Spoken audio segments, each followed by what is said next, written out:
పనిగల్ల మేస్తిరి పందిరేస్తే కుక్కతోక తలిగి కూలిపోయింది అన్నట్టే అయినయట. మలి సర్కారు సరస్వతి పుష్కరాల దగ్గర చేసిన ఏర్పాట్లు కూడా 30 కోట్లు ఖర్చు పెట్టి భక్తులే మురిసిపోయేటట్టు ఏర్పాట్లు చేసినామని కాంగ్రెస్ సర్కారోళ్ళు కాకులోలే ఒర్రుతుంటే కుక్కతోక తలిగితే కూలిపోయినట్టు అవుడేందే బాలన్న అంటారా ఈ నుండి.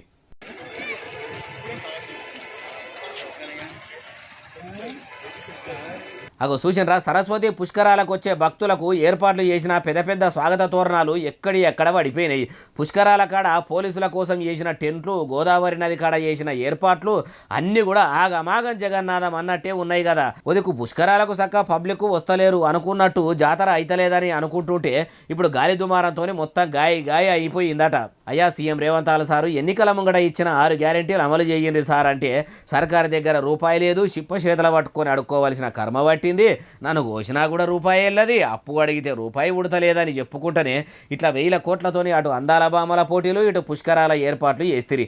అయిపోయా చేసిన ఏర్పాట్లన్నా బందోబస్తుగా చేసిరా అంటే ముత్యమంతా గాలి దుమారం లేస్తేనే శాంతిర్లు టెంట్లు మొత్తం లేచిపోయాయి. ఏమో అంటారు చూడండి, రాజుల పైసా రాళ్ళపాలు అన్నట్టు ప్రజలు పన్నుల రూపంలో కట్టిన పైకం ప్రభుత్వం చేసే దండ ఖర్చుకు అన్నట్టే ఉన్నది కదా. ఇక మీరు ఏలుబడిలోకి వచ్చినాక ఏది సారు సక్క చేసిన పని అంటుర్రు ఈ ముచ్చటిన్నోళ్ళు.